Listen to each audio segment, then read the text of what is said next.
All right, guys, picture this. Your buddy Dave just bought a house. He's posting Instagram stories of his new garage, bragging about building equity, and basically acting like he just discovered fire. Meanwhile, you're sitting in your rental apartment eating cereal for dinner, wondering if you're the financial equivalent of that awkward kid everyone picks on. But here's the thing that's going to blow your mind. Dave might actually be the one getting screwed, and you might be the secret genius without even knowing it. Now, before you think I've lost it completely, let me ask you something. What if I told you that in 2025, being a smart renter could actually make you wealthier than most homeowners?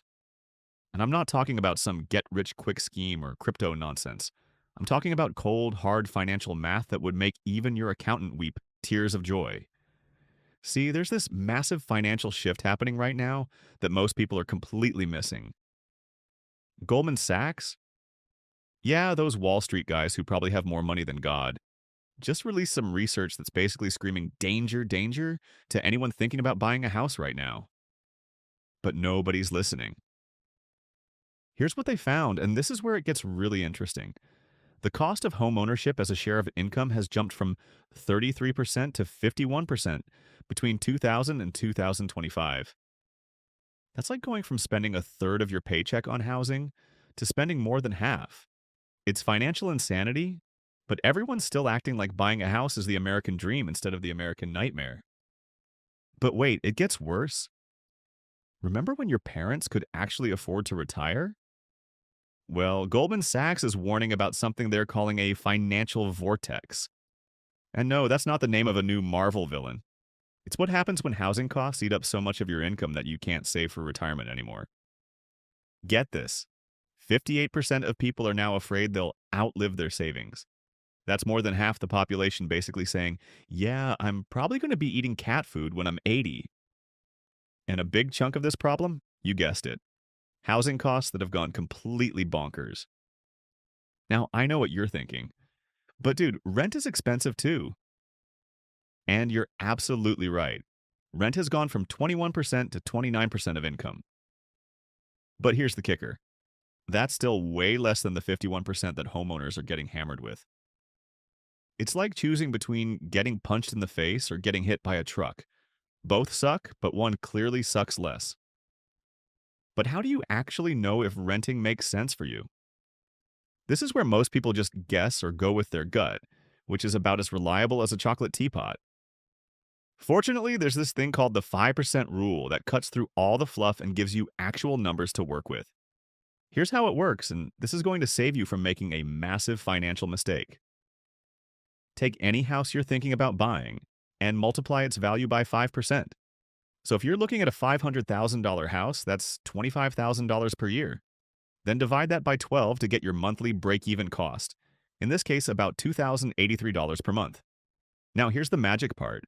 If you can rent a comparable place for less than $2,083, renting wins. If rent costs more than that, buying might make sense. It's that simple, but most people have never heard of this rule because, let's be honest, real estate agents aren't exactly motivated to teach you math that might talk you out of buying. What does that 5% actually cover? About 1% goes to property taxes, another 1% to maintenance and repairs. Because trust me, stuff breaks constantly when you own a house.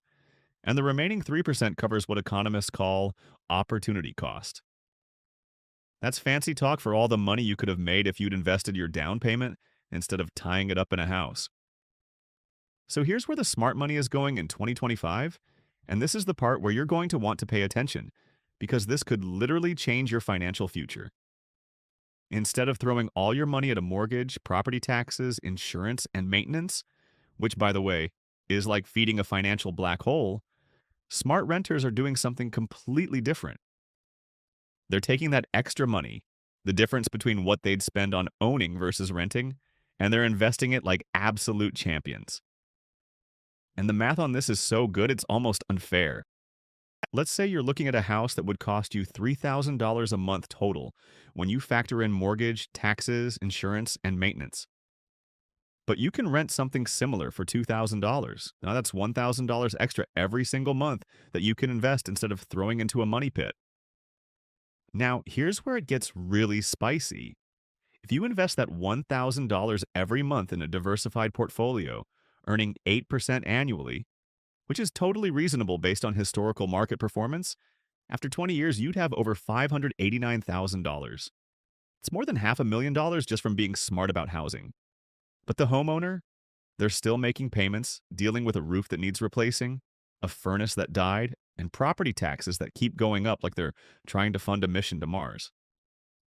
Meanwhile, you're sitting pretty with a portfolio that's actually growing instead of a house that's basically a very expensive money-eating monster. And here's something that'll really cook your noodle. Mobility is the new wealth strategy. While your homeowner friends are stuck in one place like they're under house arrest, you can move for better job opportunities, lower cost of living areas, or just because you want to. That flexibility is worth its weight in gold in today's economy. Think about it this way. If a killer job opportunity opens up across the country offering 30% more money, the renter can pack up and go. The homeowner? They're stuck dealing with real estate agents, closing costs, and hoping their house sells for what they owe on it. It's like being financially handcuffed to a location. Now, I'm not saying homeownership is always bad. If you can truly afford it, and I mean truly afford it, not just qualify for a loan, and you're planning to stay put for a long time, it can work out. But in 2025's market, that's becoming about as rare as finding a unicorn that does your taxes. The real secret sauce here is understanding opportunity cost.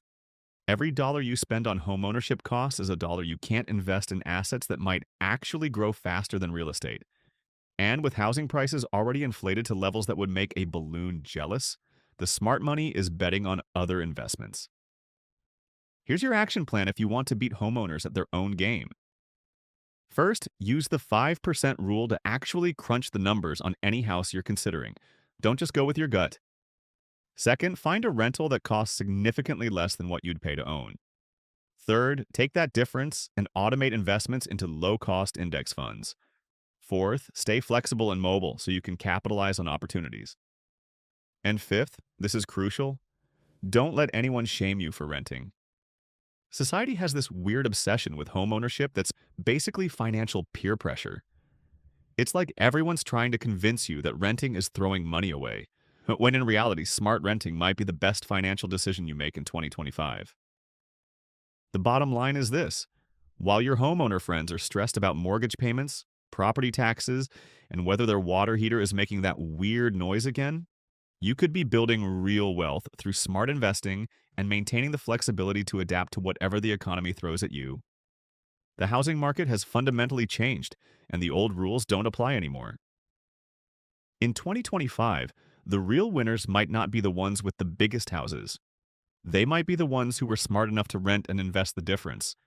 So the next time someone gives you grief about renting, just smile and think about your growing investment portfolio. Because while they're house poor and stressed, you're building actual wealth and sleeping better at night. And honestly, that sounds like winning to me. If this video opened your eyes to a completely different way of thinking about housing and wealth building, smash that like button. It really helps the channel grow.